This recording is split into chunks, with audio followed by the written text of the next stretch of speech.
Insert snappy hook here. Lighter than your water bottle but feels like a fortress, welcome to the Durston X Mid Pro. The particular model of the Durston X Mid Pro 1 that I have behind me is the woven floor, which does come in a significant price cheaper, I believe at $5.99. So this tent is anything but cheap, but boy is it worth it, and let me tell you why. Quick backstory, it took me quite some time to actually buy this tent, not because I was unsure of how good it would be, but I didn't know if it was just hype or not, because I've had the Durston 1 before, just the regular tent, super awesome setup, really efficient pitch, really quick. I loved everything about it, the same features, but I feel like it took me so long because I didn't really understand Dyneema tents. That was something I was really worried about including in my setup, was a single wall tent. I was worried about condensation. I was worried about God knows what, tearing it, but I take care of my gear just like a lot of people that invest a lot of money in gear do. So with the significant price jump, I do think it was worth it, not only because it cuts the tent weight in half, it's just a lot more open inside as well. The biggest barrier for anyone getting this tent obviously is the price. If you can't spend $600, $700 on a tent and you just can't justify it, just don't do it, because there's plenty of other fun gear out there that is just as enjoyable, that's honestly the same as this, that can give you that same experience in the backcountry. But for people that are trying to really cut their base weight down and go farther with less in their pack, this is one for you. I've had a lot of people tell me this is the hardest tent they've ever pitched. It is quite the opposite in my opinion.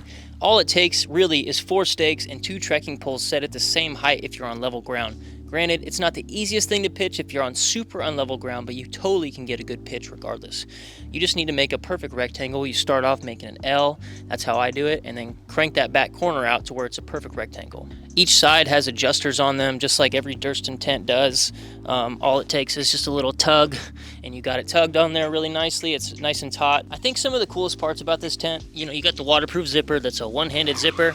You can go all the way up. Honestly, I'll do it right now. You can even do a one-handed rollback with this, even if it's windy. And I grab this toggle that's magnetic, and I have it set open. The vestibule space on this is massive.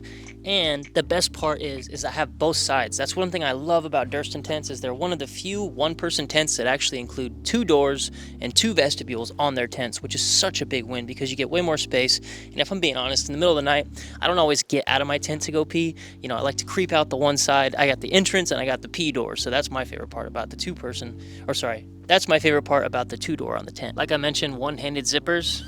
1, 2, same rollback.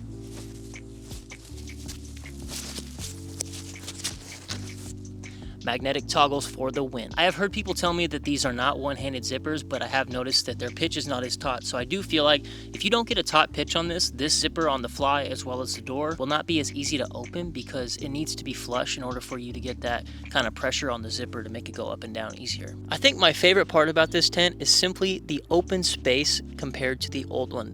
Well, not the old one, the regular X Mid, because with the double wall eliminated, the head and foot room opens up so much, and there's not something that brushes your head when you sit up in the morning or your feet, and you just have so much more open room. Now, if you're somebody that likes osprey packs and super bulky tents, this isn't going to be for you because you don't need a million pockets in a tent. I know people like that, but to me, it's just more things to take out to put away later. This tent has 2 pockets. One's up here and then one's on the complete opposite side of the tent in case you want to flip your head and your feet around, so you have that option. But I feel like when you're an ultralight backpacker, you don't need all the pockets, you don't need all the extra dingy wingies for your tent. It's just not something you need. It just creates mess, things get lost, and it's less work for you to get up and go farther in the morning. The elephant in the room for this tent, other than the price point, is condensation, which I feel like is not a barrier like most people think it is. These tents depend on how you pitch them and where you pitch them. If you're pitching a tent at the ocean, it's heavier condensation. It doesn't matter where you pitch it. If you're pitching a tent by a lake or not under a tree or in a field of grass, you're going to have a lot more condensation, especially if you pitch this thing super low to the ground because it's going to be less airflow. So one thing that I would say would be cool to have on this tent is a double zipper, so I can crack this open to get a little more airflow in those particularly high condensation places. But the biggest solution to that is just bring a towel. Bring a little microfiber towel before you get out of your tent in the morning. Wipe down the inside, and when you get out, wipe down the outside.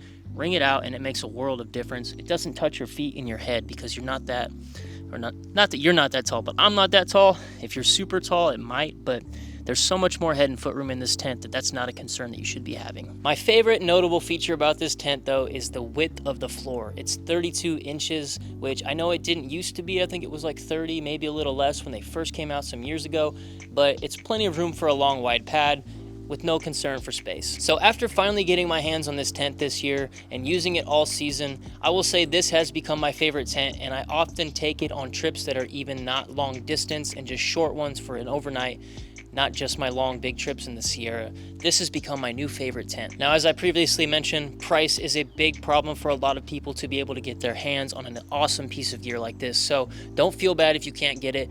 If you have to choose between one tent or a whole complete other setup, opt for that setup. If this isn't something you can afford right now, do not just jump out of the window just to get this tent that weighs as little as it does and how awesome it is. But I do think that this tent, if you can get it and you can afford it, this is something you will not regret buying. Thank you guys for watching the Gear Garden. Again, please make sure that you like, comment, and subscribe down below, and we will see you next week.